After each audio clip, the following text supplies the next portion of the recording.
আসসালামু আলাইকুম। আজকে আপনাদের সাথে শেয়ার করব শুধুমাত্র একটি ডিম দিয়ে কেক বানানোর রেসিপি। প্রথমে রুম টেম্পারেচারে থাকা একটি ডিম দিয়ে সাথে পরিমাণ মতো চিনি দিয়ে দিচ্ছি। চিনিটা যার যার স্বাদ অনুযায়ী কম বেশি দিতে পারেন। চিনিটা ডিমের সাথে ভালো করে মিক্স করে নিতে হবে। যতক্ষণ পর্যন্ত চিনিটা না গলবে ততক্ষণ পর্যন্ত মিক্স করে নিতে হবে। এরপর দিয়ে দিচ্ছি ভ্যানিলা এসেন্স। ভ্যানিলা এসেন্স দিলে ডিমের কাঁচা গন্ধটা থাকে না, সুন্দর ফ্লেভার আসে। এরপর দিয়ে দিচ্ছি বেকিং পাউডার আর বেকিং সোডা। এরপর দিয়ে দিচ্ছি রান্নার সাদা তেল, সাথে 1 কাপের একটু কম ময়দাটা দিয়ে সামান্য পরিমাণে পানি অ্যাড করে দিচ্ছি।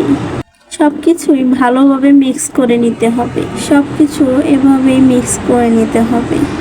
আর ব্যাটারটা যখন এইরকম হবে তখনই আপনার কেক বানানোর জন্য ব্যাটারটা রেডি হয়ে গেছে। তারপর একটি স্টিলের বাটিতে সামান্য পরিমাণে রান্নার তেল মিক্স করে নিচ্ছি যাতে কেকটা লেগে না যায়। এরপর কেকের ব্যাটারটা ঢেলে ভালো করে ট্যাপ করে নিতে হবে যেন সুন্দরভাবে সেট হয়ে থাকে। ভালো করে ট্যাপ করে নিতে হবে যেন ভালো করে সেট হয়ে যায়। আগে থেকেই কড়াই 5 মিনিট হিট করে রেখেছিলাম। তারপর কেকের মোলটা দিয়ে ঢেকে দিলাম। চলে আসলাম আধা ঘন্টা পর। কাঠি দিয়ে চেক করে নিচ্ছিলাম। কাঠির সাথে যদি আঠালো লেগে আসতো তাহলে কেকটা হতো না, কিন্তু কোনো আঠালো লেগে আসেনি, তাই কেকটা হয়ে গেছে। এবার শুধু কেটে দেখানোর পালা।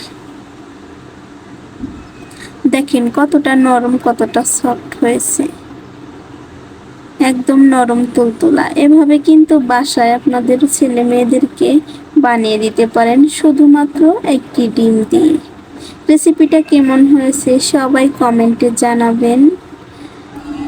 বাচ্চারা কিন্তু এরকম কেক পেলে অনেকটাই খুশি হয়ে যায়। দেখেন কতটা তুলতুলে, শুধুমাত্র একটি ডিম দিয়ে বাড়িতেই বানাতে পারবেন।